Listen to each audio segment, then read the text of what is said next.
سردار عتیق و انیس پسران نے سردار عبداللطیف و منور حال بیرکونٹ رشتہ ازواج سے منسلک دعوت ولیمہ تقریب ملا رستم آباد بیرکونٹ کے مقام پر منعقد ہوئی۔ رفقائے عزیز، دوست احباب کے علاوہ سیاسی، سماجی، مذہبی، تاجر، صحافی، وکلاء، ہر مکتب فکر کے افراد نے کثیر تعداد میں شرکت کی۔ صوبائی مشیر سیاحت ہر دل عزیز شخصیت زاہد چنزیب خان اور میاں ضیاء الرحمان نے خصوصی دعوت پر شرکت کی۔ نئے جوڑے دولوں سے ملے، گروپ فوٹو بنائے اور درازی عمر کے لیے خصوصی دعائیں کی گئی۔ اس موقع پر میڈیا سے بات چیت کرتے ہوئے زاہد چنزیب خان نے کہا کہ حلقہ پی کے 38 کی عوام کا میں خادم ہوں، ایک وزارت کیا ہزاروں وزارتیں قربان کرنے کے لیے، مگر اپنے سفید کپڑوں پر داغ نہیں لگنے دوں گا۔ اعظم خان سواتی میرے والد کی جگہ ہیں، ان کے ایک اشارے پر سب کچھ قربان کرنے کو تیار ہوں۔ ووٹ عوام نے دیے، مگر وزارت کا قلمدان اعظم خان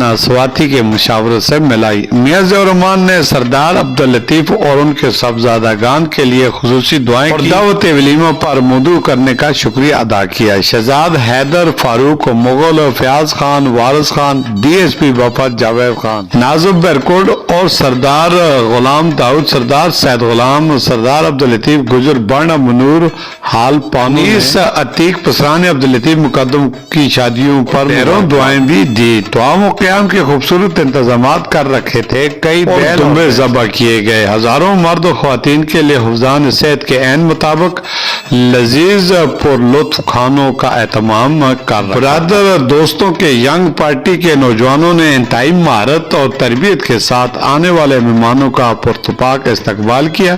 دن 12 بجے سے لے کر شام 4 بجے تک طعام کا سلسلہ خوش اسلوبی کے ساتھ جاری رہا۔ اس موقع میزبان حاجی عبداللطیف نے مہمانوں کا دلی شکریہ ادا کرتے ہوئے کہا کہ ہماری مختصر دعوت پر تشریف لا کر ہماری خوشیوں کو دوبالا کیا، جس کا ہم ہمیشہ مشکور رہیں گے۔ کیمرہ مین گلفراز کے ساتھ میر افضل گلزار، DMM نیوز، مانسر۔